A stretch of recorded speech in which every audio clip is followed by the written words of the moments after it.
Hey guys, tonight we drift into the dark, quiet waters of forgotten history, where the past doesn't crumble in ruins or collapse into dust, but instead slips silently beneath the waves. Imagine you're standing on the edge of a long-lost shore. The stars are overhead, a faint salt breeze dances across your face, and below your feet, somewhere down there past layers of sand and time, an entire city sleeps beneath the sea. Streets, temples, marketplaces, all drowned and silent, as if history held its breath. You probably won't survive this time-travelling dive into submerged civilizations, but hey, if you're going to get lost, it might as well be with style. So, before you get comfortable, take a moment to like the video and subscribe, but only if you genuinely enjoy what I do here. And let me know in the comments where you're watching from and what time it is there. It's always fascinating to know who's staring into the abyss of forgotten time with me, whether you're surrounded by snow, sand, or the faint glow of a midnight laptop. Now, dim the lights, maybe turn on a fan for that soft background hum, and let's ease into tonight's journey together. You take your first slow step toward the sea, letting the hush of waves wrap around your ears like a soft lullaby. Underneath these waters lies a different kind of history, one not carved into stone or penned in scrolls, but buried beneath sediment and sealed in silence. These are not the histories of kings and wars told by loud victors, but of coastal farmers, traders, sailors, and temple builders whose worlds quite literally sank. And unlike the dry, dusty archives of land, the ocean forgets fast, or at least it pretends to. Beneath the waves, the earth keeps secrets, entire shorelines swallowed by rising seas, continents lost to tectonic tantrums, and once bustling ports now visited only by curious fish and bored submarines. In some places the ruins peak just above the waterline at low tide. In others they lie hundreds of meters deep, their stories barely a whisper among sonar pings and coral growth. Mainstream historical fact: over 20% of the world's ancient coastal settlements are believed to have been submerged due to post-glacial sea level rise after the last ice age. Entire regions that were once home to communities, rituals and myths now sit under layers of salt water and silt. You picture an old harbour, wooden boats tied to weathered stone posts, marketplaces filled with clamour, voices echoing down winding alleys. Now imagine it all gone. Not destroyed in war, not burned by invaders, just submerged. Quietly, slowly. Until the rooftops vanish and the tide is the only visitor left. Fringe tidbit? Some divers claim to hear eerie, rhythmic vibrations when exploring certain underwater ruins, almost like echoes of ancient music. Of course, it's probably just water pressure and overactive imaginations. Probably. You wade further into the narrative and the water climbs higher around you. Each ripple carries you closer to forgotten worlds. There's no one here to shout, no fanfare or crumbling ruins with interpretive signs. Just the soft hush of the deep, and the occasional fish giving you a deeply suspicious side-eye. Historians still argue whether some of these sites are actual cities, or just natural formations that happen to look eerily human-made. Yonaguni, off the coast of Japan for example, sparks debates even now. Are its symmetrical shapes and staircase-like ledges proof of ancient architecture, or just a very bored tectonic plate sculpting seafloor art? But not all sunken stories are debated. Some are confirmed, mapped, measured, photographed. Take Heracleion for example, once a thriving Egyptian port mentioned in scrolls and legends, then forgotten for over 1,000 years until it was found beneath the Nile's murky mouth. You'll float past it soon enough. For now, you let yourself sink a little deeper, adjusting to the temperature of these silent tales. You're not here to solve mysteries or rescue artifacts. You're just drifting through time, through memory, through civilizations that never screamed when they died, but instead exhaled one final breath as the sea closed gently over them. And as you sink, you start to wonder, how many cities still lie beneath us? How many myths are really memories with water damage? How much of what we think we know about the past is built on what managed to stay dry? You drift past submerged temple steps where seaweed now dances in slow-motion reverence. A faint shadow, once perhaps a wall or a gate, looms up and fades again. The ocean doesn't rush to reveal its secrets. It prefers to lull you into forgetting your questions. It prefers silence. A small, smooth stone brushes your foot. It might once have been part of a mosaic floor, or not. The ocean doesn't tell you. The seabed beneath you stretches wide, and the history above it yawns even wider. With every sunken village we'll visit tonight, you'll come a little closer to realizing how much we've lost to rising tides and shifting land. But don't worry, there's nothing to be sad about. These civilizations aren't gone, they're just asleep. Very, very quietly asleep. You take another slow step beneath the surface, and suddenly the water around you is cold and grey, tinged with the moody temper of the North Sea. You're walking now across a place that once bustled with life, Doggerland. A name that sounds suspiciously like a lost dog park, but was in fact the sprawling land bridge that once connected Britain to mainland Europe. Imagine it! Thousands of square miles of rolling hills, rivers, wetlands and grassy plains. A landscape where mammoths grazed and Mesolithic humans hunted, fished, and probably complained about the weather just like their descendants still do in England today. You tread lightly through the ancient mud, feeling silt swirl around your ankles. The North Sea churns above, but down here, the past sleeps in peace. In your mind's eye, you picture a small campfire crackling beside a riverbank. Flint tools clink against bone. Children chase each other around a hut made of reed and hide. Somewhere nearby, someone's carving strange symbols into a piece of antler, maybe bored, or maybe trying to impress a date. It's a scene from 8,000 years ago, yet it feels close. Mainstream historical fact. Doggerland existed during the last ice age and for thousands of years afterward.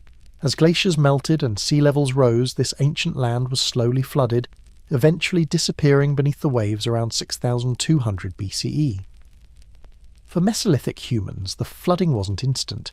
It was a creeping doom, a slow, soggy apocalypse. You wander past imagined forests now turned to silty shadows. Occasionally fishermen dredging the North Sea haul up bones, antlers, or even remnants of worked flint. Silent messages from a drowned world. One lucky trawler even brought up a spear carved from antler, shaped to pierce flesh, frozen in time between purpose and ruin. Fringe tidbit? Some fringe theorists believe Doggerland may have inspired early flood myths, including versions of the Great Flood that appear in Mesopotamian and biblical texts.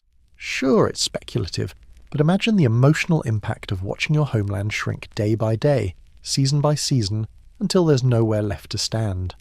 Eventually the rising sea becomes more than a nuisance. It becomes a god. Historians still argue whether Doggerland was a single cultural region or a patchwork of separate Mesolithic groups. Was it a thriving network of tribes with shared customs, or simply a highway of survival, temporary camps and shifting alliances scattered across the ever-wet ground? With so little surviving, we're left piecing together the story from flint shards and pollen. You pause, kneeling beside what might have once been a riverbed.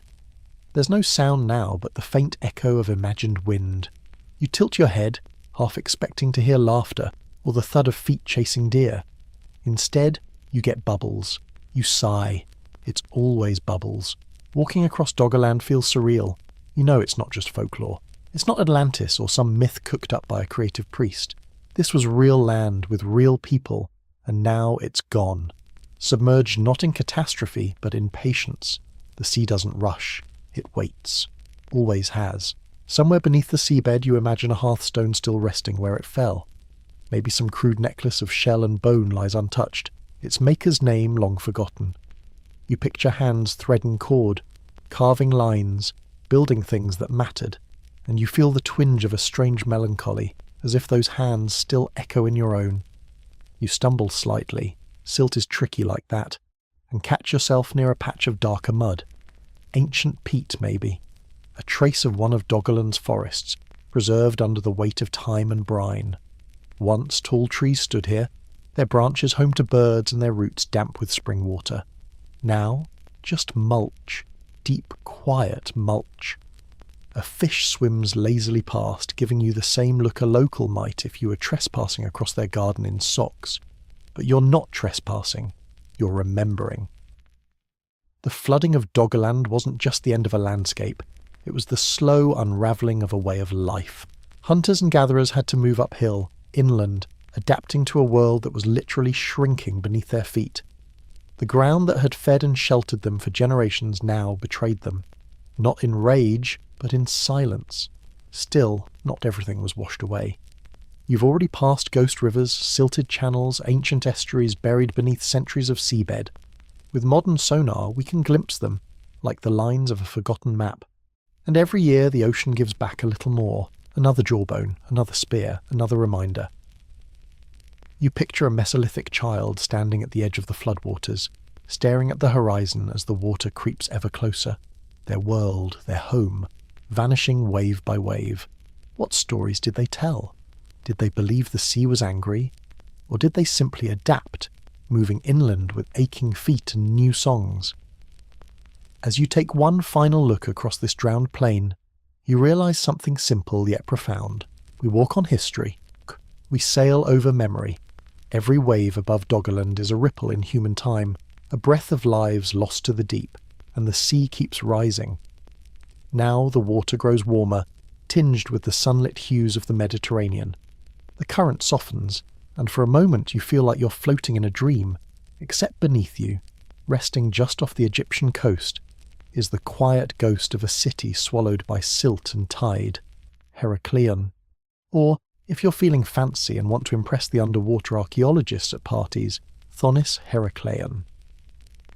Once a grand Egyptian port, thriving, majestic, full of stone columns, gilded temples and market noise, Heracleion now lies beneath nearly 50 feet of murky water. Fish dart between fallen statues of gods. Coral clings to toppled stone inscriptions. And the soft sand muffles everything, like the entire city is wrapped in a heavy blanket of time. You drift closer. A massive stone torso emerges from the gloom, the upper half of a statue once towering above the docks, now listing gently in the current. You imagine priests processing through these waters when they were dry streets, offerings in hand, linen robes fluttering. Now those footsteps are footsteps no longer, just bubbles and stillness. Mainstream historical fact. Heracleion was a bustling port at the mouth of the Nile around the 6th century BCE. It served as Egypt's primary hub for Mediterranean trade, welcoming ships, merchants, and gods alike. It housed a temple to Amun-Gereb, where pharaohs came to receive the divine right to rule. But what happened? Why did the gods abandon their city to the sea?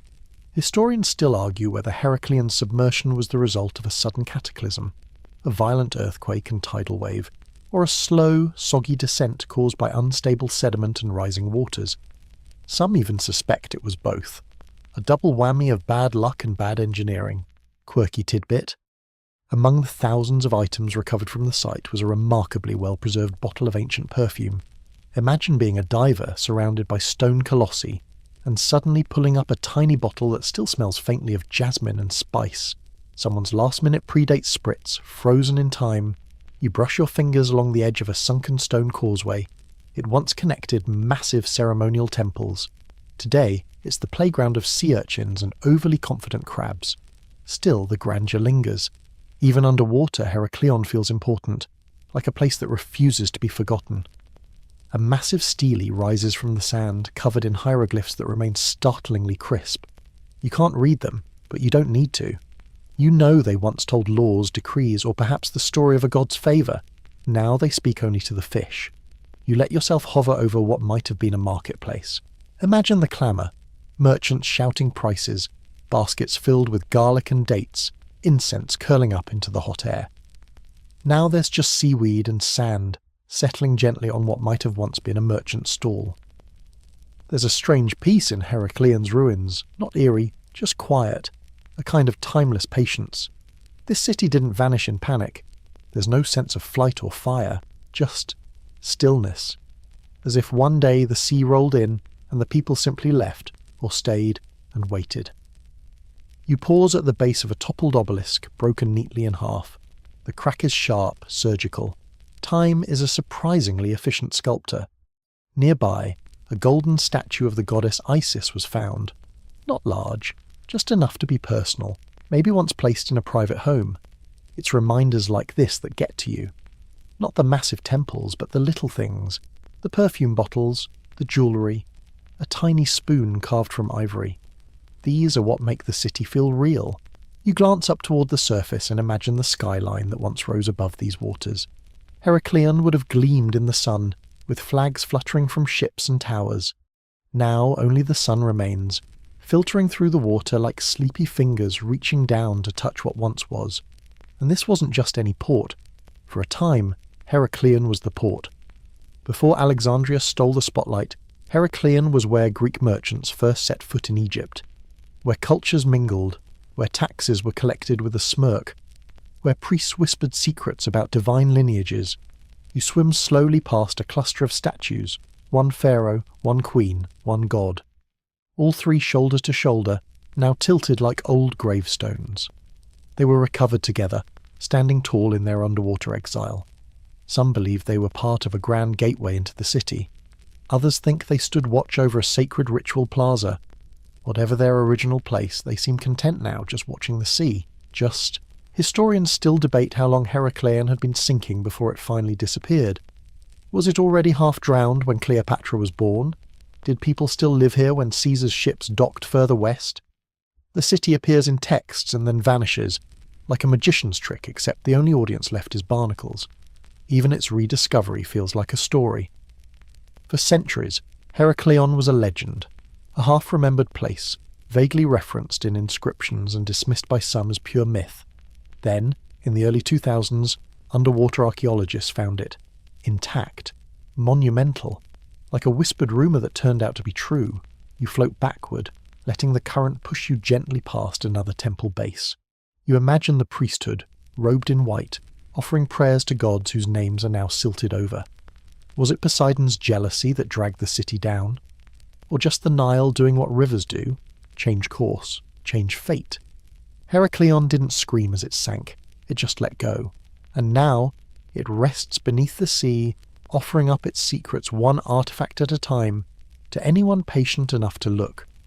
You glide eastward now, deeper into the warm shimmer of the Indian Ocean, where sunlight dances above but the depths below hum with silence.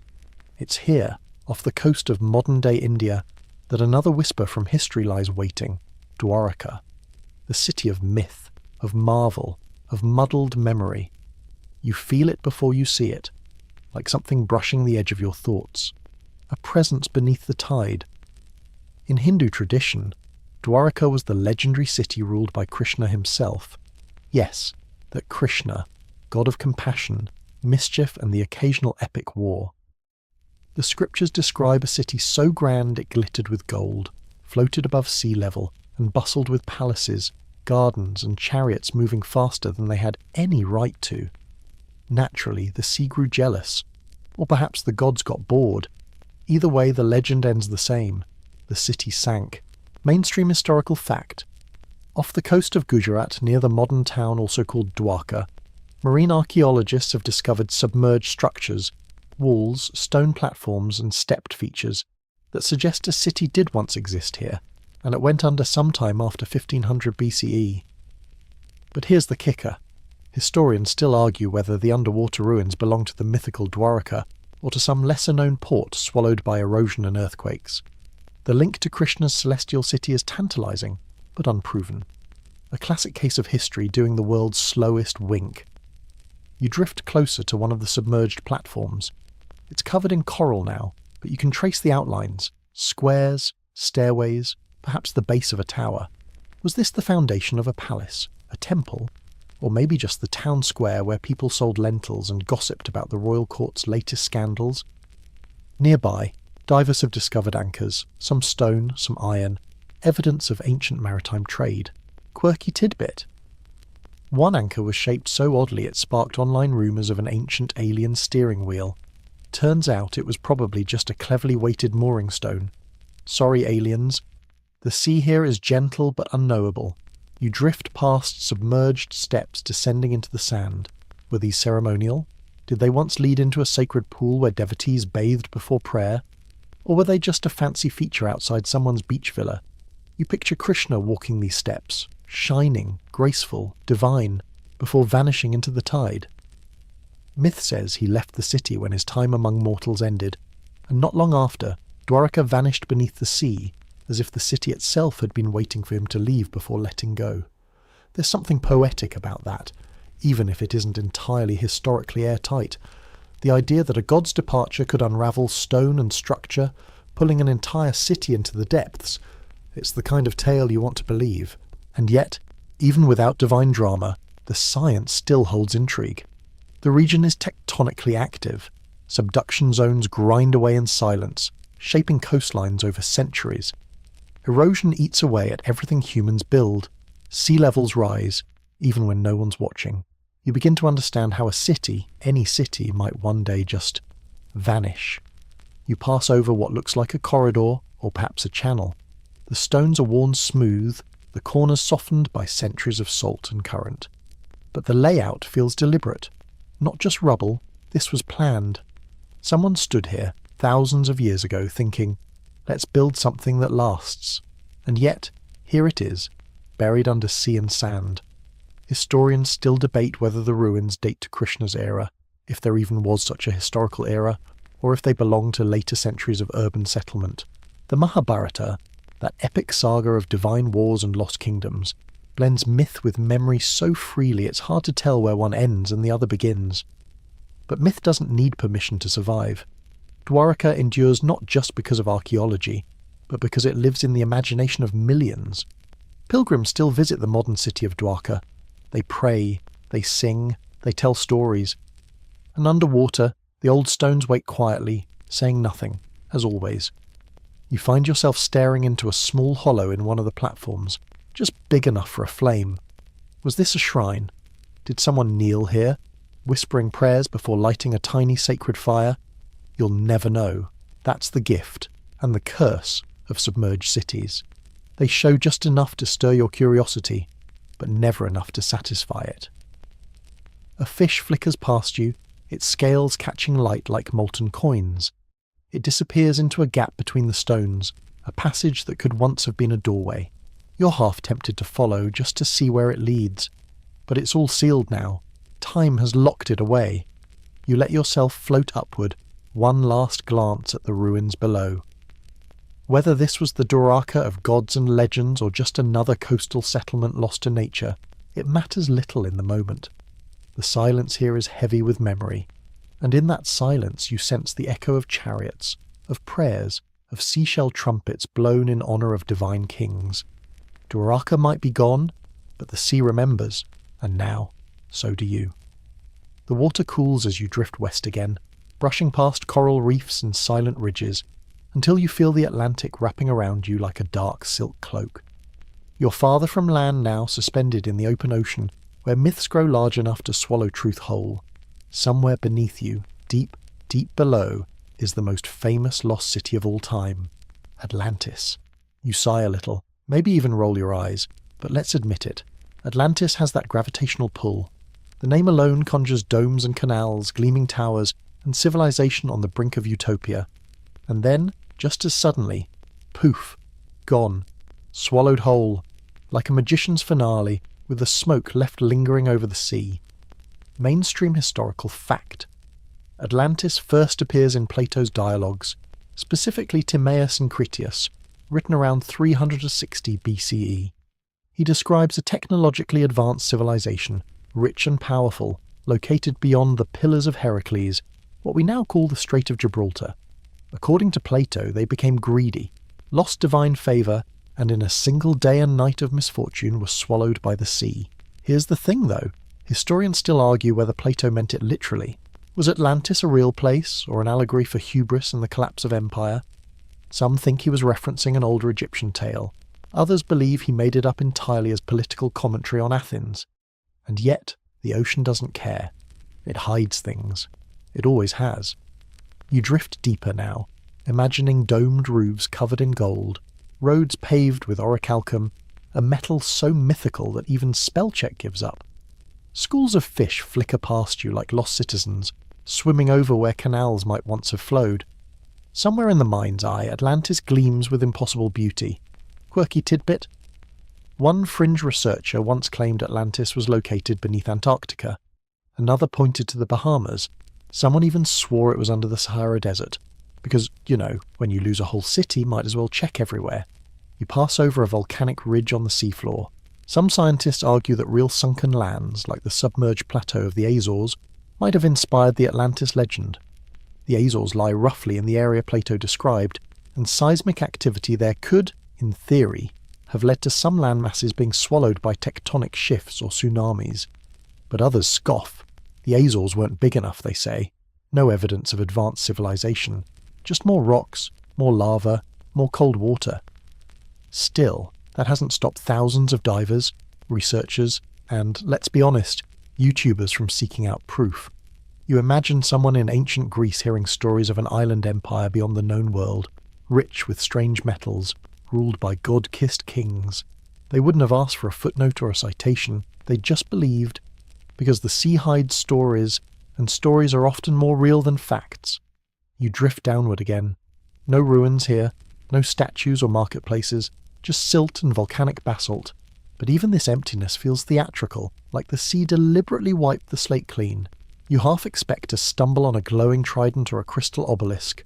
No luck, just sand. And yet, that's the magic of Atlantis. It survives precisely because it cannot be found. Every generation digs for it in a different place. Some even claim Plato encoded it in star maps. Others think aliens built it, or that it was an outpost of a forgotten human super-civilization. Historians still debate whether Plato was drawing on a real drowned city, or simply creating a cautionary tale. A few even think he blended facts from different catastrophes, like the Thera eruption that wiped out large portions of Minoan civilization. That disaster happened 1,000 years before Plato's time, and some scholars argue that oral memory of such an event could have inspired the Atlantis myth. You consider that as you float in this nowhere space. The idea that myths might carry buried truths, not facts necessarily, but emotional truths. That the fear of hubris, the rise and fall of empires, the terror of nature's indifference might get distilled into one perfect image. A shining city, thriving, and then gone. The ocean floor here looks peaceful, but the peace feels suspicious, like something's watching. You remember that time you lost your sunglasses in the ocean and swore Poseidon had them. Maybe he's collecting cities too. And what of the Atlanteans? According to Plato, they were powerful, gifted, and eventually corrupted. That part always gets left out in the glossy Instagram edits. Atlantis wasn't just a paradise. It was a warning. Advanced cities can fall. Wealth can rot. Oceans don't care how advanced your plumbing is. You swirl slowly, letting the current cradle you. No ruins appear, no glowing runes, but the legend remains, floating just above the seabed, untouchable, but undeniable.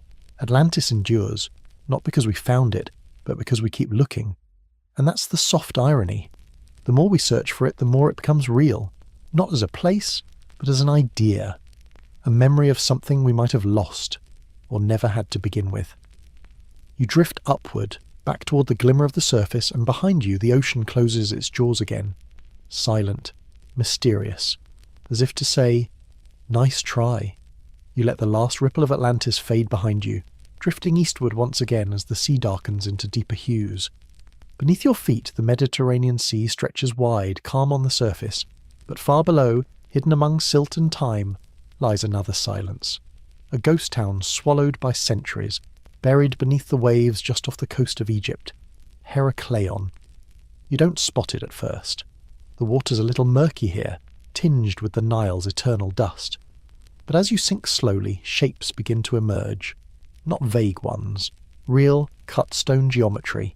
Massive columns, tumbled statues, streets that once echoed with footsteps now lying flat under the ocean floor like pressed flowers in a book no one has opened in 2,000 years. Heracleion, or Thonis to the Egyptians, was once the grand gateway into Egypt for ships sailing in from the Mediterranean. Think customs, taxes, markets, temples, the whole shebang. It flourished around the 7th century BCE, bustling with trade and ceremonial processions. Historians agree it was one of the most important ports of the time, and then, like so many stories in this underwater journey, it vanished. Historians still argue whether Heracleion disappeared suddenly, perhaps after a massive earthquake and liquefaction event, or whether it sank slowly, inch by inch, as the Nile delta beneath it shifted and slurped its foundations into oblivion. Either way, by the 2nd century CE, the city was gone. Not forgotten exactly, but filed away as legend. Quirky tidbit. Locals spoke for centuries of a city beneath the waves, but it wasn't rediscovered until the early 2000s. You'd think something as big as an entire city would be hard to misplace. but apparently losing a metropolis is easier than finding your car keys after a nap. Now, floating above the ruins, you see outlines of temples dedicated to gods long out of office. There's a particularly dramatic statue of Hapi, the Nile god of fertility, arms crossed, muscles flexed, like a divine gym instructor. He's toppled now, half buried, as if the sea tried to hide his pride. Elsewhere lie giant blocks inscribed with ancient Greek and Egyptian scripts, reminders that this was a multicultural hub. Merchants from across the Mediterranean unloaded cargo here. Wine, linen, oil, incense, everything a well-dressed pharaoh or a temple priest could want. The city thrived, loud and layered with languages, until nature pulled the plug. You hover over what looks like a ceremonial canal. Divers found dozens of small boats still intact, their wooden frames preserved by the oxygen-starved silt. Imagine being the last person rowing out of this harbour, watching buildings tilt as the ground beneath them gave way. The tragedy is quiet now, like everything else underwater. The bustling crowds have been replaced by slow-drifting fish and the occasional stingray.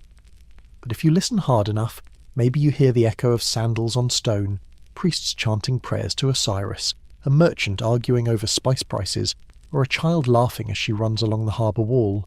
All of it, once so loud, now soaked into silence. One theory holds that rising sea levels combined with soft sediment and seismic activity caused the entire region to collapse. Buildings didn't explode or shatter, they sank gently, leaning like sleepy giants before slipping under. It wasn't war, it wasn't fire, it was the ground deciding it had had enough. It's strange, isn't it? A place that important, that central to Egyptian and Mediterranean history, completely lost for over a millennium. It makes you wonder what else we're standing on, or rather, what's still sleeping underneath us. You drift past a perfectly preserved sarcophagus. Its lid is missing, perhaps stolen, or perhaps cracked by a falling column, but the craftsmanship remains. Someone, a long time ago, carved it with great care. For someone else who, just like you, never imagined their final resting place would end up hosting sea urchins. Heracleion also had connections to the myth of Helen of Troy. Legend says she and Paris fled to Egypt and stayed in this city before the war took its full toll. Whether true or just more ancient PR spin, the association gave Heracleion a golden glow in ancient storytelling, a place of sanctuary and scandal, tucked right at the mouth of the Nile. Historians still wonder how much more lies undiscovered. The seabed here remains a giant wet attic filled with history no one's finished sorting through. Some even speculate that Heracleion wasn't the only city swallowed, just the one lucky enough to be found so far. Think of that next time you drop your sunglasses into the water. You feel a little reverent floating above it all. Not because it's holy, but because it's humbling. Time forgets. Water forgets faster. And yet, here it is, a sunken world that once buzzed with life, now preserved in gentle suspension. Somewhere in the ruins, two massive red granite statues of pharaohs rest side by side, broken at the waist but still imposing. They watched over a city that was once alive with festivals, foreign tongues, and incense so thick it turned temple air into fog. Now, fish dart through their elbows. You begin to rise again, the last of Heracleion fading beneath you like a dream you wake up from too soon. The sea swallows cities, yes, but it also preserves them in ways the land never can. And in that soft hush, somewhere between memory and myth, Heracleion breathes. Your body sways gently in the Mediterranean current, still haunted by the marble eyes of half-buried gods and the soft whispers of drowned cities. But now the tide nudges you further east, guiding you toward the cradle of myth itself, Greece. More specifically, just off the coast of southern Laconia, where a city called Pavlopetri lies sleeping under just a few meters of seawater. If Heracleion felt regal and forgotten, Pavlopetri feels eerily close, too close. You can almost reach out and touch the past here. Because unlike Atlantis or the rumour-filled ghost towns of legend, Pavlopetri is real, mapped, and meticulously documented. And it's old, older than most written language. We're talking about a city that predates classical Greece by 1,000 years. This isn't Homer's world, this is the deep prequel. As you lower yourself closer to the seafloor, the outline of the city becomes startlingly clear. Streets, buildings, courtyards, even chambered tombs. It's like someone built a neighbourhood, hit pause, and gently placed it underwater. Historians agree that Pavlopetri was likely a Mycenaean settlement from around 2000 BCE, maybe even older. And yet, unlike many ancient ruins you might stumble across, Pavlopetri isn't a pile of rubble, it's a literal city plan. Streets run in right angles, stone foundations align in tidy rows. There's urban design here, thousands of years before the Romans showed up with their fancy aqueducts and civic plazas. And here's your quirky tidbit. In 1967, the site was accidentally discovered by a geologist who probably just wanted to collect some boring seabed samples. Imagine stumbling across an ancient underwater city while doing science homework. You glide above what archaeologists believe was once a ceremonial hall or possibly a communal building, its stone layout forming a neat square like the blueprint of a quiet revolution, and scattered along its edges, bits of pottery, amphorae, utensils. It's not glamorous treasure, but it's intimate. These weren't symbols of conquest or temples to ego. These were dinner parties, market days, children's shoes left at the door. Historians still argue whether Pavlopetri was wiped out by a tsunami, flooded by rising sea levels, or slowly claimed by coastal erosion. It could have been one big catastrophe, or a gradual surrender to the sea. Either way, it didn't disappear without leaving its signature behind. What's astonishing is how shallow it lies. The city sleeps just beneath the surface, so close that a strong swimmer could snorkel the perimeter on a sunny day. No high-tech submarines or mythical treasure maps required. It's as if the sea is showing its hand just this once, saying, "Here, look what I saved." And you do. You float over stone rooms that once held laughter and whispers. Maybe lovers met here. Maybe families argued over goat prices. The banality of their lives makes them feel alive again. You see outlines of homes, wells, storage rooms. Pavlopetri isn't myth, it's memory, fossilized in salt water. The Mycenaeans weren't just muscle-flexing warriors. They were traders, planners, and builders. Pavlopetri's placement shows a keen understanding of coastal currents, access to inland trade routes, and protection from storms. This wasn't just luck. It was city planning thousands of years before modern urban sprawl. Some scholars speculate that its advanced design hints at a larger network of Mycenaean coastal cities, now long submerged.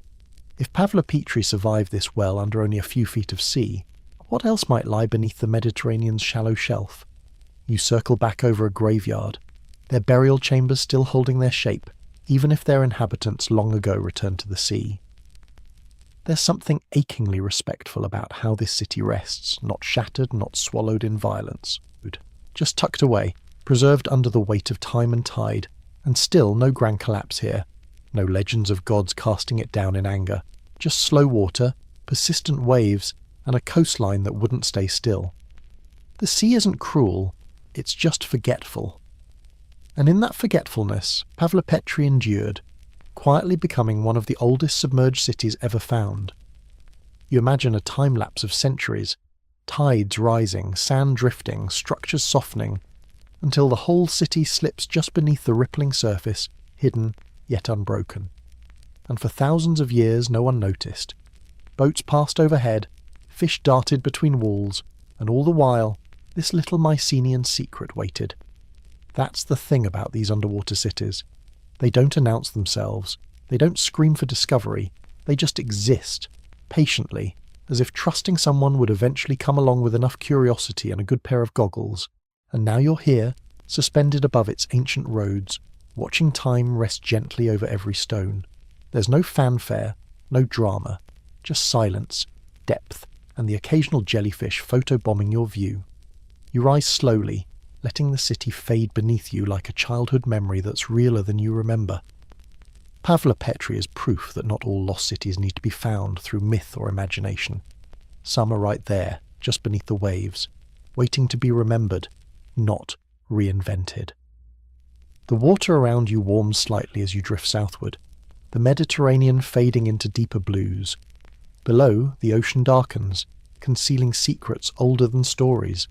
You've left the well-mapped ruins of Pavlopetri behind, but your journey through sunken time is far from over. Ahead lies something far stranger, less certain, a place both confirmed and contested, mythic and modern. The island of Yonaguni, off the coast of Japan, waits for your curiosity. You blink through the salt haze and suddenly it appears, stone steps carved into impossible precision, terraces that rise like ancient ziggurats, and corridors so cleanly hewn they could pass for a long-lost subway system if seaweed didn't sway gently through them. Welcome to the Yonaguni Monument, part Atlantis, part Rorschach test for archaeologists. Discovered in 1986 by a diver looking for hammerhead sharks, because of course that's how history works. This enormous structure has stirred debate ever since. Is it the remains of an ancient civilization drowned by rising seas, or just a bunch of rocks having a really photogenic day? Historians still argue whether Yonaguni is man-made, naturally eroded, or perhaps something in between, an ancient structure modified by humans atop a natural foundation. The truth is buried under meters of salt water, conflicting opinions, and the occasional octopus photobomb. You descend slowly, eyes adjusting to the angled stone faces. There's something hypnotic about the geometry. Massive blocks lined up in neat rows, some rising 10 meters tall, others laid out like steps leading into the sea's throat. And here's your quirky tidbit. There's a rectangular pool carved into one level of the site, complete with symmetrical channels, leading some to call it an ancient bathhouse or ritual site. Others say it's just a tidal basin that got lucky. No inscriptions have ever been found, no artifacts, no skeletons or pottery shards to say, hey, a person lived here. And yet, your gut whispers otherwise. You don't carve a staircase into the abyss just for fun. You don't sculpt a monolith the size of a school bus just because you're bored on a Wednesday. Skeptics argue it's all the result of tectonic activity combined with the area's uniquely layered sandstone, which fractures into these boxy shapes naturally. Fair enough. But then you swim over to the face. A stone block some believe resembles a weathered human head, complete with eyes, a nose, and an almost pouty mouth. Coincidence? Maybe. Or maybe it's the sea playing sculptor again. If it is man-made, or even man-modified, Yonaguni would upend much of what we thought we knew about early Japanese civilization. The site lies about 25 meters underwater, which suggests that if it was once above sea level, it would have been submerged around 10,000 years ago, during the last ice age, long before rice paddies or samurai swords. You brush your hand over one of the terraces, smooth and cold. It doesn't tell you what it is. It doesn't offer a name or date or origin. It simply exists, too symmetrical to dismiss, too mysterious to confirm. It just stares back. One section resembles an altar, a broad flat expanse that looks like the stage for some long-lost performance. Imagine priests in sea-worn robes chanting into the wind, or astronomers tracking the sun's movement as shadows fall across its face. Or it's just a rock, a beautiful, frustrating rock. But the deeper you drift, the harder it becomes to remain skeptical. Natural or not, Yonaguni feels intentional, and intention, real or imagined, is a powerful thing. You begin to feel what early explorers must have felt standing among the ruins of Machu Picchu or Troy. Or mixed with confusion, a sense that the past is both more alien and more familiar than we admit. You pass through a corridor lined with sharp 90-degree angles. One wrong turn and you half expect to find a vending machine selling kelp and regret. But no, just more stone, more unknowable shape, more quiet. What sets Yonaguni apart is how it refuses to settle into a category. It's not neatly mythological like Atlantis, nor conventionally archaeological like Heracleion. It's liminal, caught between science and story, geology and geometry, the known and the guessed. You're not sure if you're visiting a forgotten civilization or simply trespassing inside the world's most mysterious landslide. And yet, mystery has its own kind of gravity. People are drawn to Yonaguni not just to understand it, but to experience the ambiguity firsthand, to stand on the edge of what might be an ancient temple, or might be an unusually tidy boulder, and ask, what if? There's even a theory, brace yourself, that Yonaguni is the last surviving remnant of Mu, a lost Pacific continent said to have been home to a great prehistoric civilization. Scholars roll their eyes at this, of course, but still. The monument stares back. You surface for a breath, blinking at the Japanese coastline. The island of Yonaguni is barely a dot on the map. Most people have never heard of it, and yet below its waves lies a monument, natural or not, that has captured imaginations for decades. The silence of the stones says nothing. but somehow that nothing echoes. You let the currents tuck you onward. The mystery of Yonaguni lingers behind you like a half-remembered dream, equal parts absurd, majestic and unresolved, a monument to ambiguity, a shrine to questions that don't want answers. The sea begins to change beneath you. The water cools slightly, darkens a touch, and the currents no longer feel like gentle suggestions but quiet, ancient hands guiding you downward. You've drifted far now, away from the well-lit coasts of Europe and Asia, away from the cosy warmth of Mediterranean shallows, and toward something deeper, something older. You glide into the Indian Ocean, where the whispers of forgotten civilizations echo not through stone temples, but through the currents themselves. And here, almost shyly, the story of the submerged city of Dwaraka rises to meet you. You probably haven't heard of it, unless you're a fan of ancient Indian epics or oceanic archaeology. Dwaraka is, according to Hindu mythology, the once magnificent kingdom of Lord Krishna, a city said to be built from crystal, floating palaces, and streets paved with starlight, or at least that's how it reads in the Mahabharata. You know, the usual understated urban planning of deities. But here's the kicker. Off the coast of modern-day Gujarat, India, divers have discovered ruins. Real ones. Underwater. Whole sections of what appear to be man-made structures.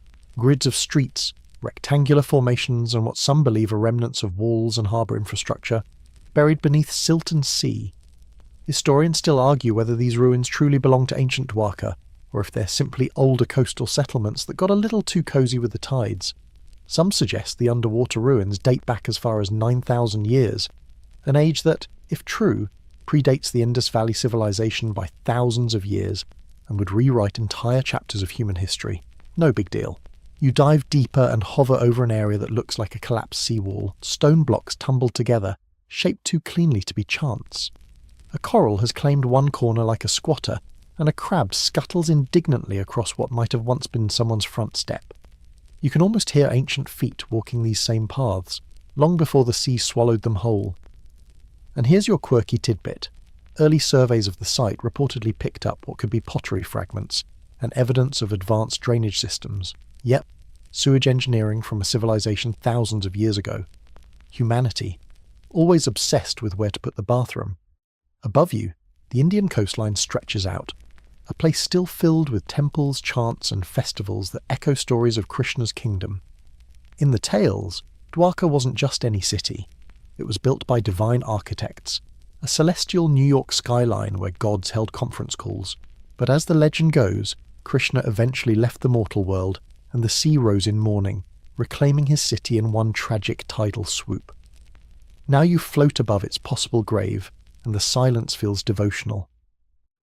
Whether or not the ruins below are the fabled Dwaraka, someone lived here. Someone walked these alleys, someone watched the waves inch closer and closer until the waves didn't stop. Historians still debate whether the submerged ruins are natural sandstone formations or evidence of long-lost urban planning. The sonar scans suggest structure, the skeptics suggest erosion. But the idea that a great city, mythic or not, could rest at the ocean's floor is hard to shake once you've seen these perfect right angles carved beneath the sea. It's not just the structures themselves that stir the imagination, it's the proximity to myth. In India, history and mythology blur like watercolour. Krishna is both god and king, Dwaraka both holy site and archaeological curiosity. And here, just beneath the surface, that duality floats, untouchable, undecided. You trace a corridor lined with slabs, some still upright, others tilted like teeth in a fallen jaw. Marine life flows around them, fish darting through cracks, anemones flowering from seams. It's beautiful, serene, and just a little eerie, as if the ocean knows it's keeping a secret. And perhaps the most unnerving part, there's still so much left unexplored. The site is difficult to access, visibility is low, and political tensions have occasionally limited excavations. Which means Dwaraka, if that's what it is, remains largely undisturbed. Not because it's been forgotten, but because it's just out of reach. You float upwards slightly, catching a glimpse of a long rectangular formation that resembles a pier or jetty. The idea that people here built harbours hints at maritime trade. Boats coming in, goods flowing out, civilization on the move, And then one day stillness, salt and silence. Salt, and what you're hovering over might not be the divine Dwaraka of epic poetry, but it's a city nonetheless. A city that lived, worked, and vanished. That's the magic and heartbreak of underwater ruins. Every coral-crusted block once meant something to someone. Every broken wall was once whole. And yet, unlike modern ruins fenced off by velvet ropes, these stones lie open to the sea. There are no plaques, no docents, no lines of tourists, just fish, coral, and you. One dreamer drifting through a vanished kingdom. You begin to rise again, letting the watery shadows fall away as the ruins disappear beneath the waves. Dwaraka, real or myth, confirmed or contested, lingers in your thoughts like incense. It's one thing to read about gods and cities in books. It's another to float above their bones. As the current gently nudges you onward, the sea seems to exhale, letting go of one secret even as it prepares to hand you another.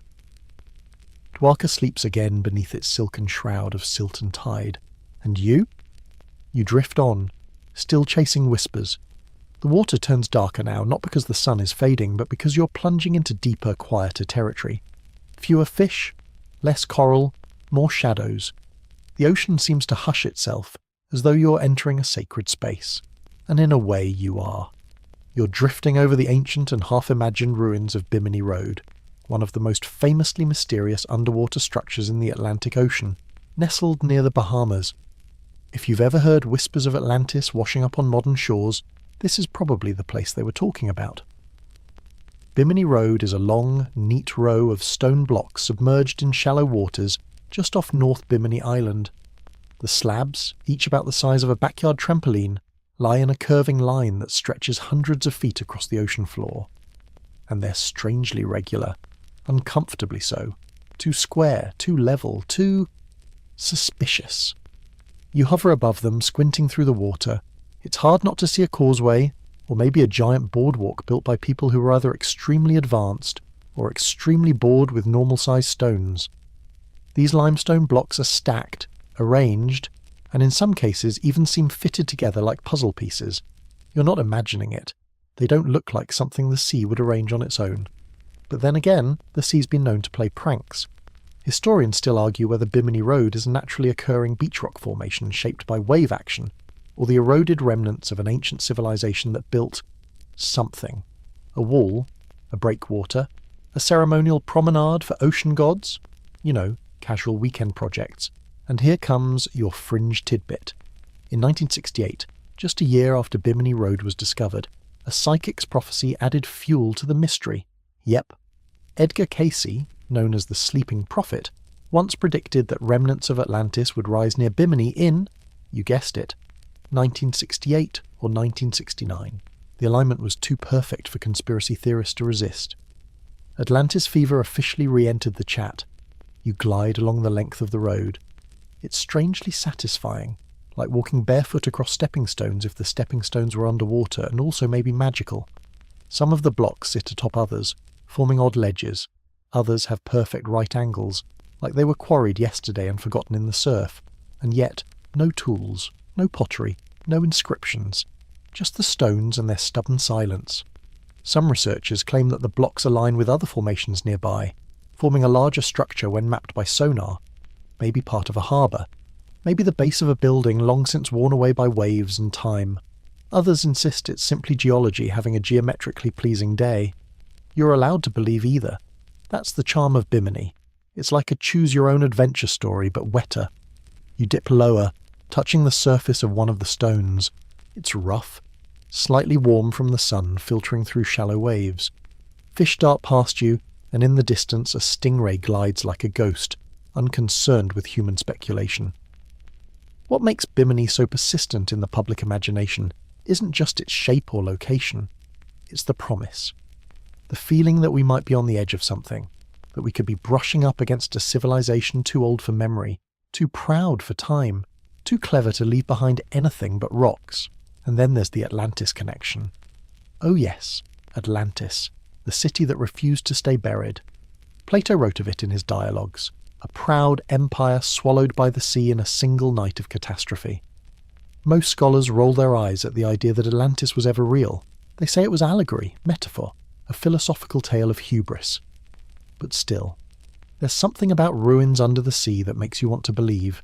The Bahamas lie near the edge of the now-drowned landmass known as the Laurentide ice sheet's coastal shelf. During the last ice age, sea levels were hundreds of feet lower. Entire plains that are now ocean floor were once sunlit landscapes, places where people could have walked, hunted, built, maybe even worshipped. If anything was ever built here, Atlantean or otherwise, it's long gone. Wooden beams rotted away, cloth dissolved. Only the stone endures, sitting like giant puzzle pieces on the sea's forgotten floor. You follow the road as it curves slightly, leading nowhere and everywhere at once. It ends in broken pieces, as if it once connected to something larger, something that's now missing, stolen by time. Or maybe it never connected at all. Maybe it was always just a stretch of beach rock that happened to look perfect. That's the infuriating part, isn't it? The perfect imperfection of it. Enough structure to inspire wonder, never enough to confirm anything. Bimini Road has been studied by geologists, archaeologists, divers and dreamers for decades, and yet no firm conclusion has emerged. It's a riddle that floats just beneath the surface, occasionally poking its head above water during documentaries and dive tours, then slipping away again into legend. You rise from the stones, letting the water carry you backward, upward, outward. The road disappears beneath the rippling surface, and you realise something. Maybe it's not about answers. Maybe it's about permission. The permission to imagine a time when people stood on those stones looking out to sea before it took everything. You leave Bimini with more questions than you arrived with, but they're beautiful questions, shaped like those massive slabs below, ancient, quiet, and still waiting. The ocean beneath you deepens again, as if lowering its voice to a whisper. The sun fades into wavering beams above, and the water turns that peculiar soft midnight blue. You feel a shift, not in temperature but in atmosphere. Like entering an ancient cathedral no longer used by people, but still humming with reverence. You're now drifting toward the Japanese coast, far from the sandy beaches and neon cities. Below you lies something strange, uncanny. A staircase with no railing, platforms with no purpose, steps carved into stone, going nowhere. This is Yonaguni. Welcome to one of the most hotly debated underwater sites in modern history. The Yonaguni monument lies just off the coast of Yonaguni Island, the westernmost inhabited part of Japan. And if you're thinking, sure, an underwater staircase sounds like a Pinterest board for mermaids, you're not far off. The site is mesmerizing, angular, massive, and deeply puzzling. From above, the monument looks almost man-made. Enormous stone terraces, flat surfaces, perfect right angles, steps that are eerily uniform, and what some claim is even a rudimentary road. It's like the ruins of an ancient ziggurat sank beneath the waves, but without the usual accessories like pottery, bones, or inscriptions. Historians still argue whether Yonaguni is an ancient submerged city or simply a geological formation known as jointed sandstone. You know, the type of rock that fractures in impressively straight lines. Mother Nature showing off again. You float lower and run your hand along a ledge, flat as a countertop, sharp as a whispered secret. Divers have found what look like carving marks in some places, and one section of the site seems to feature a rectangular formation, with what some call an entrance. But entrance to what? A building? A temple? A metaphor? Pick your favourite. Here's your quirky tidbit. Local legends speak of a kingdom called Mu, a sunken land similar to Atlantis that allegedly vanished under the sea after some great cataclysm. While mainstream archaeology tends to file Mu under pure myth, believers argue that Yonaguni is the last surviving remnant of this prehistoric world. You continue exploring. At one point, the structure resembles an amphitheatre. Stone platforms step down in a way that makes you imagine ancient citizens gathering here, watching something sacred, or at least mildly entertaining like sea cucumber races. There's even what appears to be a face, a large rock with indentations that, depending on your imagination level, resemble human features. Eyes, a nose, maybe even a faint grin, or it's just erosion. But erosion doesn't usually grin back. Geologist Masaki Kimura, one of the main champions of the artificiality theory, has spent years mapping Yonaguni and believes the site could be over 10,000 years old. That would make it older than the Egyptian pyramids, older than Stonehenge, older than almost anything we have on land. But of course, other geologists roll their eyes so hard they might sprain something, insisting it's all natural rock, fractured and shaped by tectonics, earthquakes, and sea currents. It's hard to ignore the human-like symmetry, though. Blocks the size of shipping containers lying next to neatly stacked terraces. You'd be forgiven for mistaking it for a half-buried palace. Even if it wasn't built by human hands, it seems to beg for a story. You swim through a narrow corridor formed by two towering walls. Light barely filters through, and it feels like the sea is listening. Like it knows this place carries meaning, whatever kind of meaning you choose to give it. And then there's the elephant in the room, or rather, the whale in the ocean. If Yonaguni is artificial, who built it? And when? It would require a level of organisation, tooling and planning that predates most known civilizations.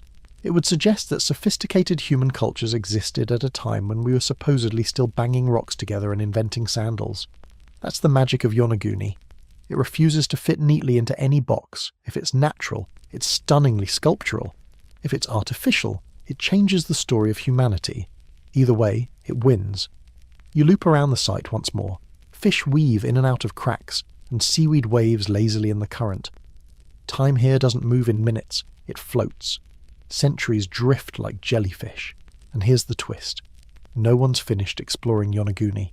The currents are strong, visibility is poor, and yet divers keep returning, hoping that one more dive, one more scan, will reveal something definitive. A carving, a tool, a secret. But maybe the site doesn't want to be solved. Maybe it's the ocean's idea of art, something that keeps us wondering, doubting, dreaming. You rise slowly from the sunken monument, leaving its strange geometry behind. The outlines blur as the water thickens above it, sealing its mysteries beneath layers of salt and silence. Whatever Yonaguni is, temple, terrace, or tectonic prank, it lingers in your mind like a half-remembered dream, the kind that makes you question not just history but time itself. The water seems to sigh as you drift onward, each ripple a reminder that the ocean has stories to tell. It's just very, very good at keeping secrets. And now you find yourself drawn westward, toward the Bay of Cambay, off the coast of Gujarat in India. The current is gentle, the light dimming to a cosy twilight hue, and beneath the surface lies another enigmatic site that has stirred debates, documentaries, and quite a few suspicious eyebrows. You descend slowly through the silty green waters of the bay, and there, just barely visible through the sediment, lie patterns that shouldn't be here. Straight lines, rectangles, grid-like arrangements stretching for miles beneath the muck. It's not a shipwreck. It's not coral. It looks, against all odds, like a sunken city. In 2001, marine researchers using sonar equipment announced what seemed to be the discovery of an ancient civilization submerged deep beneath the bay. They claimed to have found evidence of man-made structures, walls, roads, and even what appeared to be buildings, all sitting 120 feet underwater. And here's the kicker. They dated it to around 9,000 years ago. Now, if you're whispering, wait, that's older than Mesopotamia, you're absolutely right. If the dates are accurate, and that's a big if, this site would predate every known civilization on Earth. Agriculture? Still in diapers? Writing systems? Nowhere in sight. And yet, here lie formations that seem too precise to be accidents of nature. Historians still argue whether this submerged site is indeed the ruins of an unknown ancient civilization, or merely a natural geological formation dressed up by enthusiastic sonar readings and a bit of hopeful thinking. The Indian government, understandably intrigued, launched several follow-up expeditions, but access has been limited. Visibility is low, currents are fierce, and the seabed here is like a muddy library. Pages scattered everywhere, most of them illegible. Your hand brushes against a long slab partially buried in the sediment. It doesn't feel like a natural rock. It's too straight, too even. But the silt is so thick, it's like trying to read a stone tablet through a bowl of lentil soup. And now for your quirky tidbit. Among the artifacts reportedly recovered from the site, small, shaped stones and tools, was a piece of fossilized wood. When carbon dated, it came back shockingly old, as in, your entire historical timeline might need adjusting old. Skeptics, of course, suggest the wood could have floated in from somewhere else, or that it was misdated. The arguments fly faster than sunken treasure rumours in a pirate bar. But the implications? Oh, The implications. If the site is real, it would suggest that an advanced society with urban planning, stoneworking capabilities, and perhaps even religious or civic institutions existed thousands of years before history currently acknowledges. It would mean rewriting the human story, not just adding a footnote, but ripping out a few early chapters and penciling in something completely new. You move slowly over what looks like a long avenue. Rows of parallel ridges run beneath you, like ancient foundations arranged in a careful grid. Fish dart through the ruins, blissfully indifferent to their historical significance. It's like they know you'll never be able to prove what you saw. And that's the haunting thing about undersea archaeology. Water distorts everything. It wears away proof. It hides what it doesn't want seen. It's the ultimate unreliable narrator. You might be hovering above the cradle of an ancient civilization, or a very cooperative rock garden. There's also the weight of myth pressing down here. India's ancient epics speak of cities consumed by floods, civilizations punished by the gods or destroyed by cosmic misfortune. Dwaraka, the legendary city of Lord Krishna, is often named in connection with Cambay's underwater grid. Did those stories echo real events? Were they exaggerations? Or did they contain grains of truth, like folklore marinated in time? As you rise from the site, silt trailing behind like sea smoke, you're left with more wonder than certainty. No inscriptions, no statues, just patterns in the dark, so straight and so regular they almost feel smug.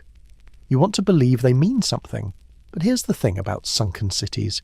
Even when they vanish, they leave questions floating in their place. They press up against the boundaries of what we know and dare us to push further. Maybe Cambay is a mirage, or maybe it's the oldest city you'll never visit. You kick gently toward the surface, light shimmering above like a secret waiting to be remembered. Below you, the grid fades into murkiness again, swallowed by a sea that forgets and forgives on its own terms. The ocean tugs gently now, like a storyteller beckoning you closer to the next whisper. You follow the current southwest across the vast Arabian Sea and round the Horn of Africa, gliding along warm coastal waters until the pulse of something ancient catches your attention off the eastern coast of Egypt, near a sleepy little village called Abu Qir. The surface above you sparkles like hammered gold, but below, the water holds its breath. You descend slowly, and the shadows shift into shapes. Columns, statues, fragments of a city once thought to be nothing more than myth. Welcome to Heracleion, or, if you're in a more classical mood, Thonis Heracleion. This city, once one of the most powerful port cities in ancient Egypt, lay completely forgotten for nearly 200 years.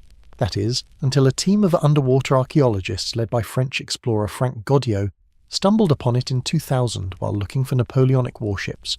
Instead, they found a legend. You hover now above what looks like the ghost of a harbour. Colossal stone blocks rest half buried in the sand. Sculptures of pharaohs, lions and gods tilt sideways, as though trying to crawl back up to the sunlight. A massive statue of Hapi, the god of the Nile, still sits upright, serenely ignoring the centuries that have passed since he last felt air on his face. The city is vast, covering over 40 square miles of seabed. Back in its heyday, it served as Egypt's primary entrance for Greek traders before Alexandria was founded. Imagine a bustling port lined with shrines, temples and markets, where Egyptian priests and foreign sailors exchanged goods, gossip, and probably a few fishy favours. Historians still argue whether Heracleion fell victim to a sudden catastrophic event, like an earthquake or tsunami, or whether it simply succumbed to the slow, relentless hand of subsidence. The ground beneath the Nile delta is unstable, a waterlogged sponge that sometimes gives way beneath its own weight. The sea crept in, the mud swallowed buildings whole, and the city simply slipped out of memory. Quirky tidbit incoming. Among the many treasures recovered was a large ceremonial boat, probably used during temple festivals. It's not exactly what you'd call seaworthy today, it's more ceremonial than functional, but its design tells us this place wasn't just about commerce. It was sacred, a place where humans met gods on the regular, with incense and possibly wine. You drift past what remains of the Temple of Amun-Gereb, once a shining jewel of the city. It's difficult to picture now, the ruins being so fragmentary, but imagine pillars taller than your house, painted in vivid reds and blues, casting long shadows on sunburned stone floors. And here's where it gets a bit more surreal. Archaeologists have uncovered dozens of tiny statues, amulets and offering tables, all perfectly preserved in the mud. It's like someone hit pause on a sacred moment and left everything in place. Cups mid-offering, altars mid-blessing, 1,000-year-old be right back sign. And if you think this place sounds too grand to have been lost for so long, well, you're not alone. For centuries, Heracleion was known only through scraps of writing. Herodotus mentioned it. So did Diodorus. But no one knew where it was.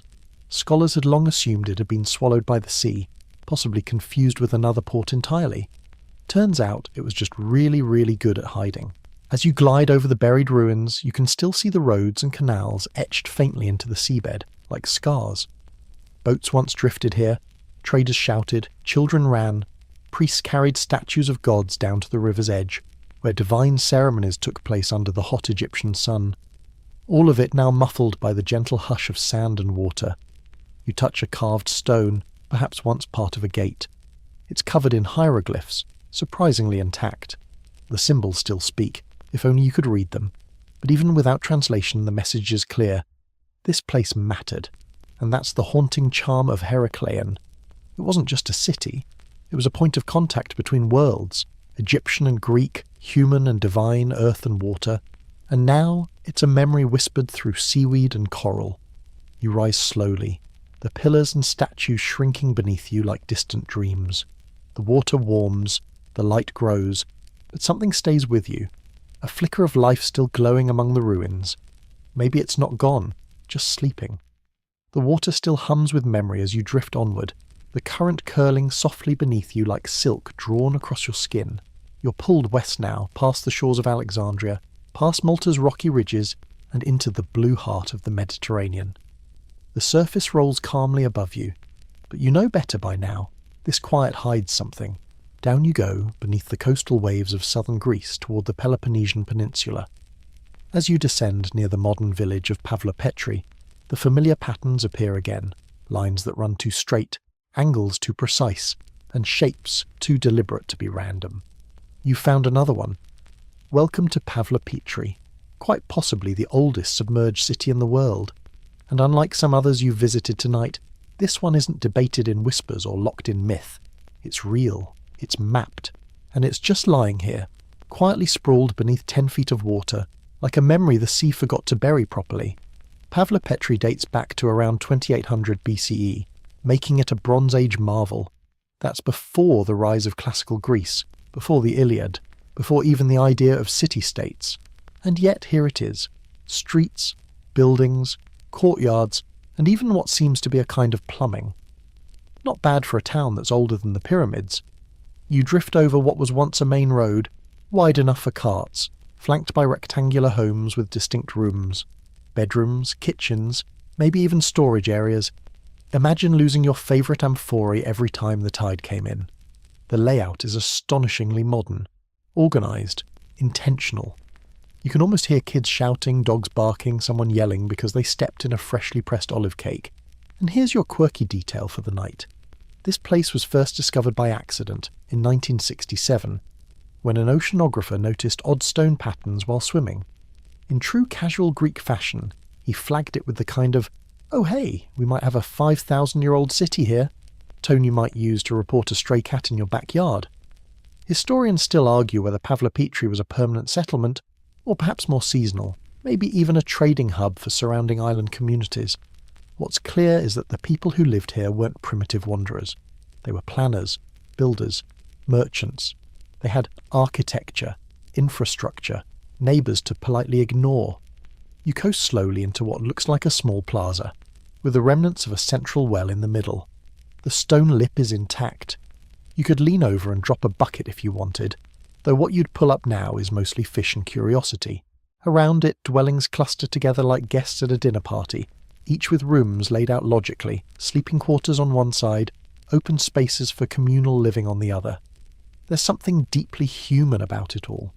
You've seen cities swallowed by myth and drama tonight. Cataclysmic tsunamis, gods with grudges, royal curses. But Pavlopetri, it just feels lived in, real, like someone could move back in tomorrow if the tide would kindly go away. But of course, the sea doesn't negotiate. Sometime around 1000 BCE, the earth shifted, probably an earthquake, and the city slowly sank into the shallow bay where it now rests, and then it was forgotten, until a diver with a sharp eye and a camera brought it back into the light. As you hover over the ruins, you notice something peculiar. Almost every building faces the sea. It's as if the entire town was designed to watch the horizon, to greet the ships coming in and going out. Maybe they believed their lives were tied to the tides. Maybe they just liked a good sunset. What's truly remarkable about Pavlopetri is how little nature has disrupted it. No towering coral, no sprawling kelp jungles, just clean stone outlines, preserved by layers of sediment and time. It's so intact, in fact, that researchers have recreated 3D models of the entire site. If your dreams had Wi-Fi, you could tour the place on a tablet, and yet, despite all the archaeology, so many questions linger. What was the final day like here? Did they know the water was coming? Did they leave in a rush, or did the ocean creep in slowly like a house guest who never leaves? Were any of their stories written down? Did they think anyone would remember them? As you rise from Pavlopetri, you can't help but feel a little bit like a trespasser. You've wandered through living rooms and kitchens, past doorways that once welcomed friends and family. The people who built this city were like you, curious, clever, and probably annoyed when it rained 3 days in a row. But they're gone now, and their city sleeps beneath a sea that has a thing for forgetting. Still, tonight, you remembered. The water seems quieter now, as if the sea itself is listening to the stories it's hidden for millennia. You drift southwest through the Ionian, letting the Mediterranean's warm breath carry you deeper into the heart of lost time. Below, the silt thickens, the currents slow. Something vast is waiting just beneath your feet. This time it's not a city you find, but an entire landscape, frozen in time beneath layers of salt and sand. You've reached what's sometimes called the European Atlantis, and it lies hidden beneath the cold waters of the North Sea. Strange, right? You leave sun-drenched ruins in Greece, and suddenly you're hovering above the dark, ancient plains of Doggerland. No, that's not the name of a fantasy kingdom, although it definitely should be. Doggerland was a real place, a massive stretch of low-lying land that once connected Britain to continental Europe. Thousands of years ago, before GPS, before Google Earth, and definitely before the Eurovision Song Contest, Doggerland was home to families of hunter-gatherers who fished, foraged, and possibly complained about the weather. You can almost picture it. Sweeping grasslands stretching from Denmark to the east coast of England, dotted with freshwater lakes, marshy rivers, and campfires that flickered against a rising dawn. Think prehistoric Denmark meets the Shire. It was fertile, rich, and well-populated until the water came. Historians still argue whether the end of Doggerland was a slow process of rising sea levels, or if it ended in a singular cataclysm. Some blame the Storegga Slide, a massive underwater landslide off the coast of Norway around 6200 BCE that caused a tsunami to crash through the region. One minute you're roasting hazelnuts, the next you're ankle-deep in ancient apocalypse. You glide now over what was once a forested valley. Yes, forests. In 2015, a fisherman pulled up a lump of peat with an ancient deer antler embedded in it, and then a worked flint tool. This place wasn't just pass-through land, it was home. And here's a curious twist. Scientists have even dredged up the bones of woolly mammoths and giant elk from these waters. Imagine that. Your prehistoric neighbour might have been a hairy 4-ton lawn ornament with tusks. Charming. You pass over what could have been an ancient lake, though now it's just a dark basin. Some sonar scans have even revealed faint impressions of riverbeds and settlements. The seafloor here is like an X-ray of a forgotten world. Archaeologists have tried to map it out using seismic surveys. Yes, the same tech used in oil drilling, and they've managed to piece together an entire lost geography. And this land, this Doggerland, was a bridge, a connector between tribes, languages, migrations. Britain wasn't an island, not yet. People walked from France to Kent without needing a channel tunnel or a customs declaration. It was a single landmass. Then, slowly, relentlessly, the sea began to rise, and the people had to move, or didn't.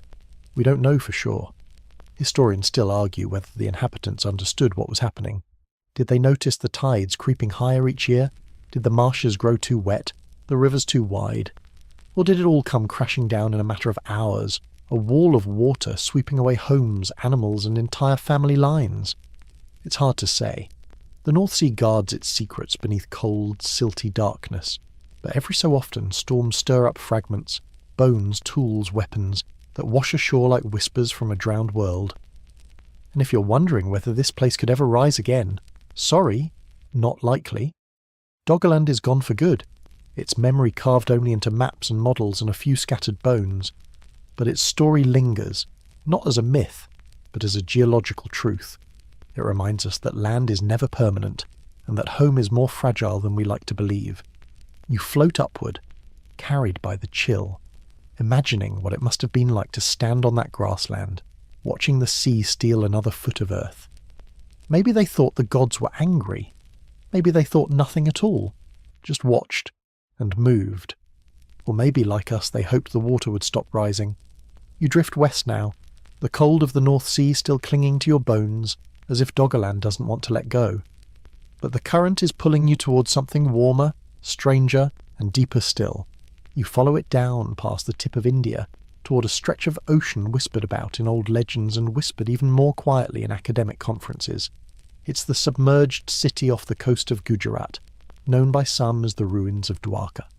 Yes, that Dwaraka, the legendary kingdom of Lord Krishna, spoken of in Hindu texts as a city so grand, so divine, it shimmered like a mirage.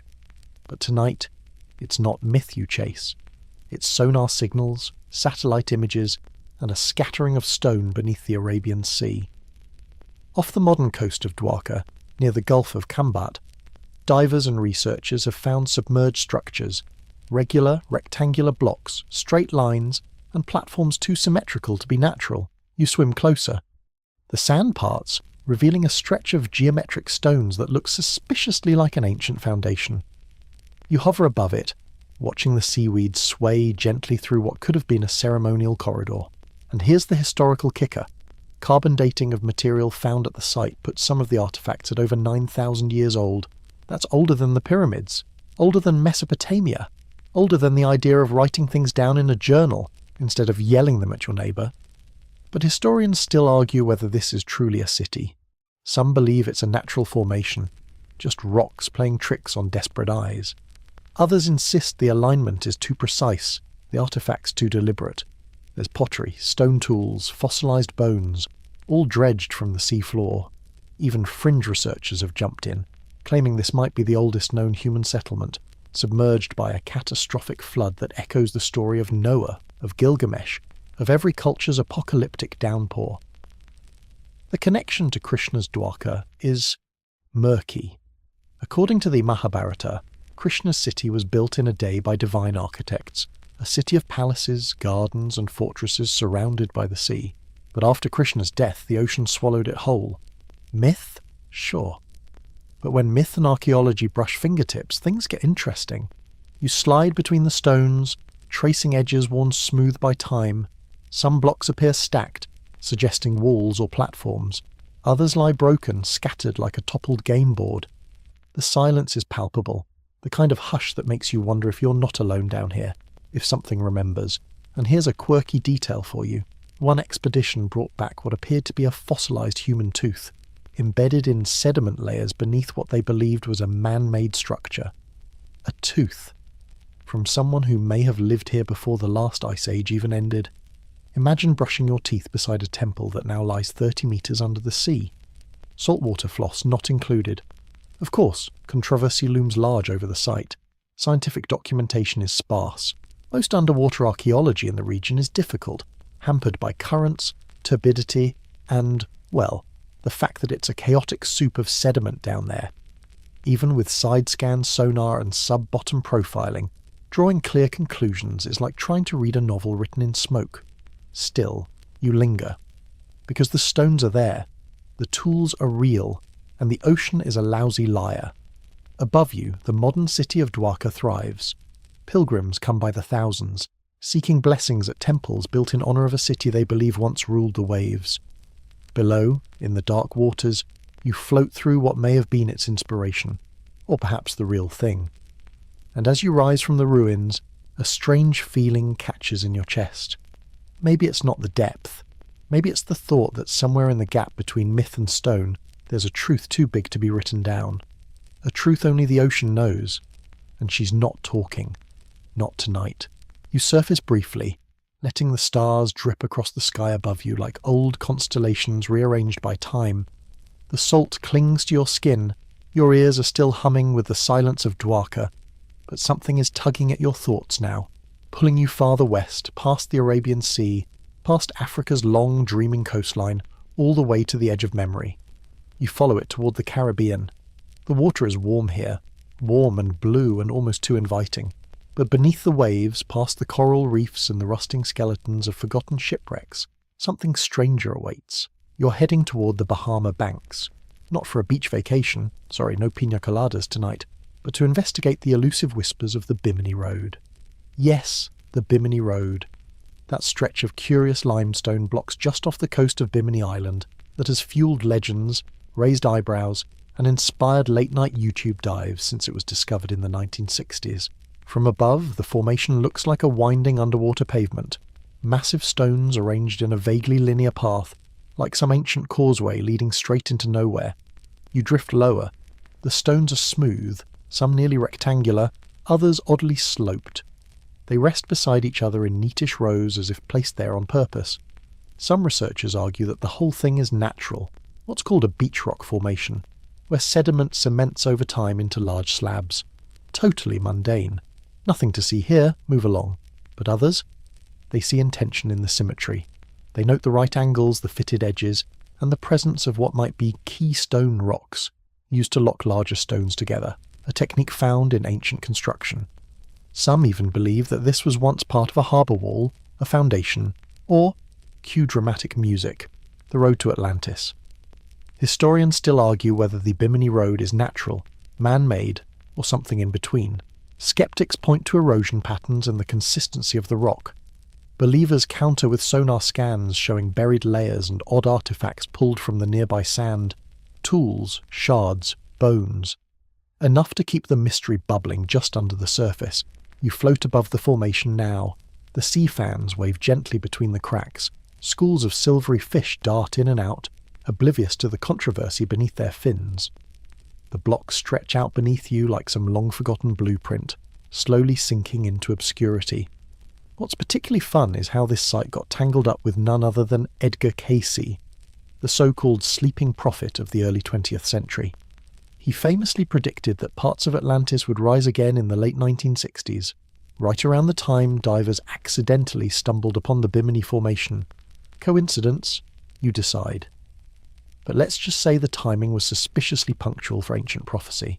You imagine now a harbour bustling with long-lost ships, stone walls rising above the waterline, trade flowing in from mysterious lands. Or maybe it was a ceremonial site, a sacred space aligned with the stars.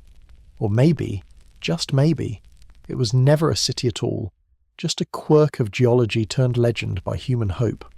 Because that's the thing about the sea.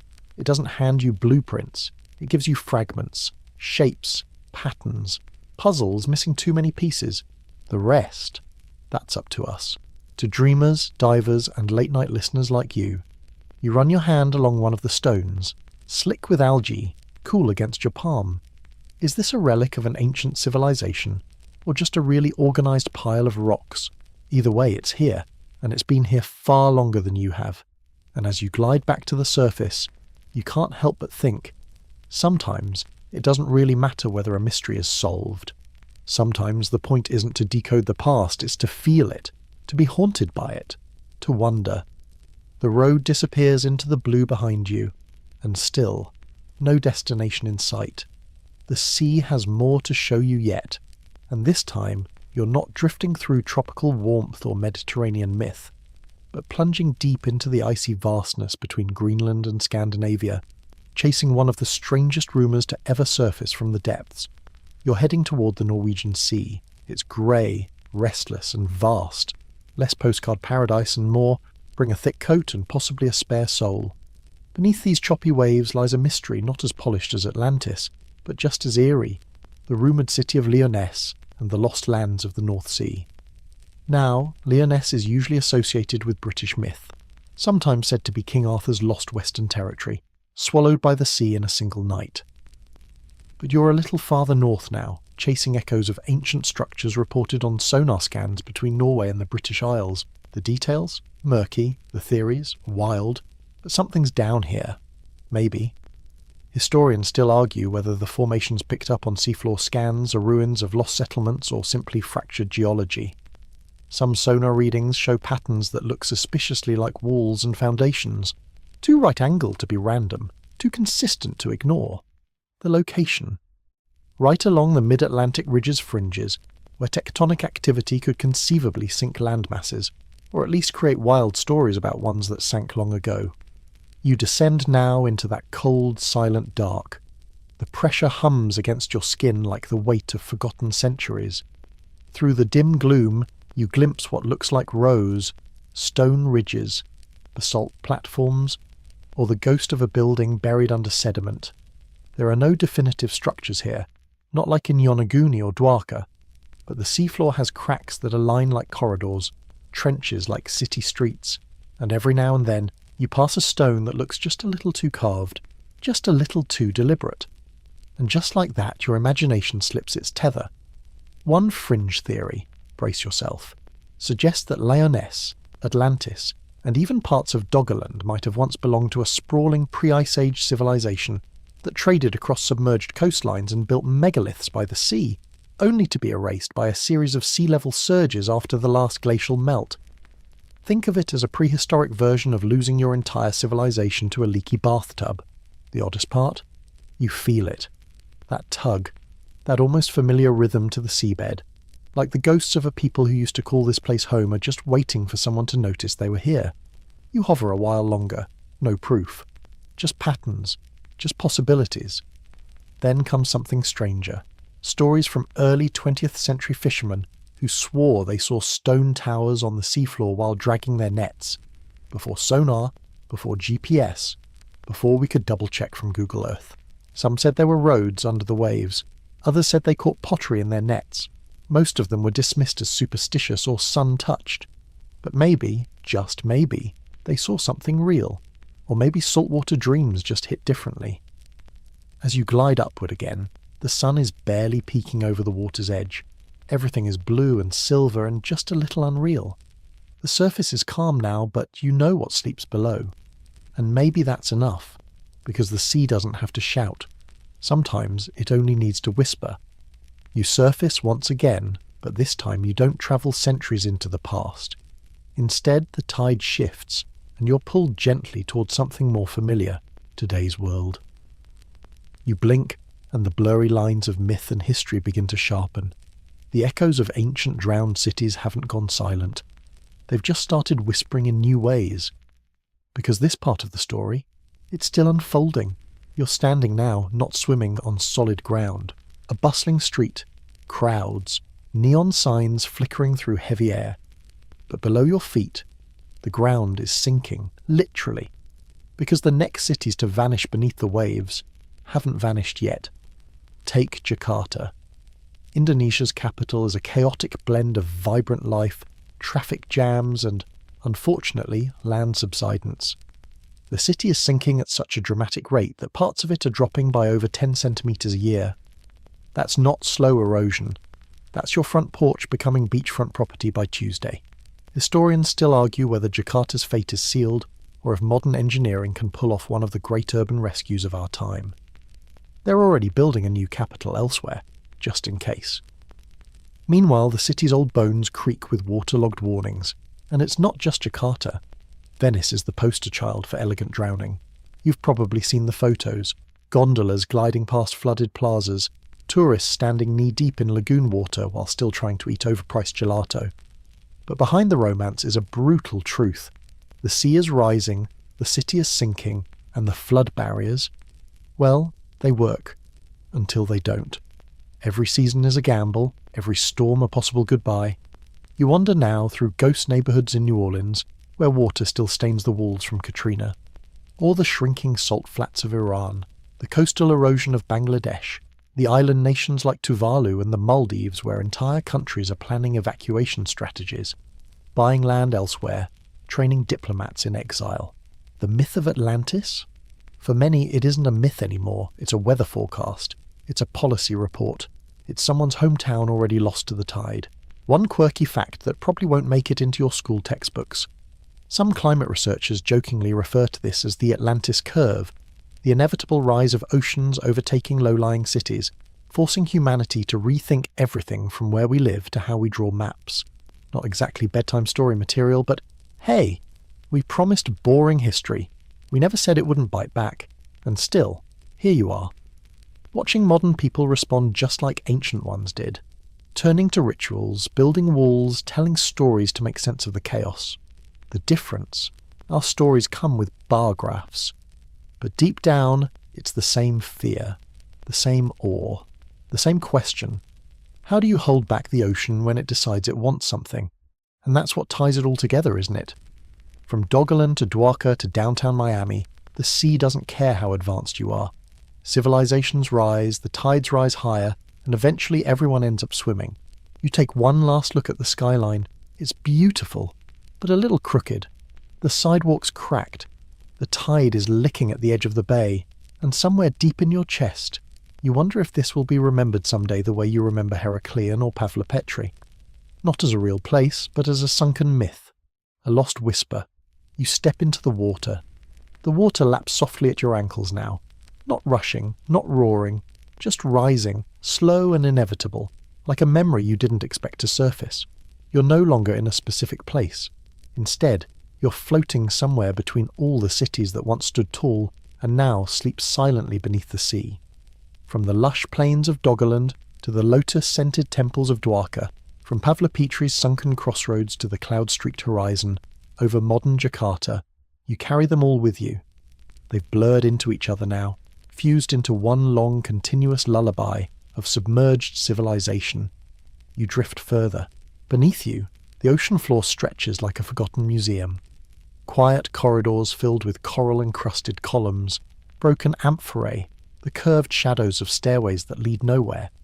It's hard to know what's real, and what's just a trick of light refracted through centuries of sediment.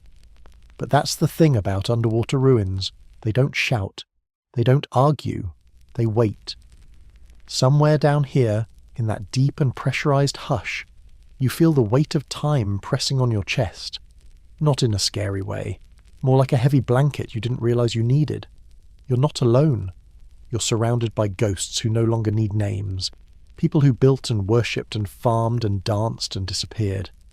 People who once said, "This will last forever," as they laid their foundations. And the sea replied, "Sure." Historians still argue whether the ocean is more destroyer or preserver, whether it erases the past or protects it in salty silence. Some artifacts buried beneath layers of silt are better preserved than anything on land. Wooden beams from 3,000 years ago still intact. Jewellery untouched by time. Stories waiting in airtight darkness, whispered only to the patient. And then there's you, a modern visitor from a dry and digitized world, trying to make sense of how so much could be lost and yet still feel so present. You didn't expect to care this much. You didn't expect it to feel this personal. But here you are, holding the idea that one day someone else might drift above the ruins of your world and wonder who you were, what you built, what you lost, and whether you too once believed you were safe from the tide. The truth is, none of these places disappeared in a single moment. It wasn't always a flood or a quake or a punishment from angry gods. Sometimes it was just neglect. A sea that rose 1 inch too many. A river that shifted course. A generation that forgot how important their shoreline really was. And sometimes the civilizations themselves forgot how to listen to the water. They stopped watching the horizon.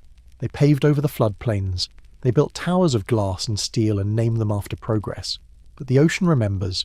So you keep floating. Past myths and mosaics. Past submerged roads and seagrass. Past the edge of what science can explain and into the murkier realm of memory and myth. Maybe you find Atlantis down here. Maybe you don't. Maybe Atlantis was never a place at all, just a reminder. A whispered warning about how easy it is to lose everything you thought would last forever. Above you, the moonlight ripples across the surface. Below, a carved step waits for a foot that will never return. You close your eyes, You close your eyes. You close your eyes. You close your eyes. You close your eyes. You close your eyes. You close your eyes. You close your eyes. You close your eyes.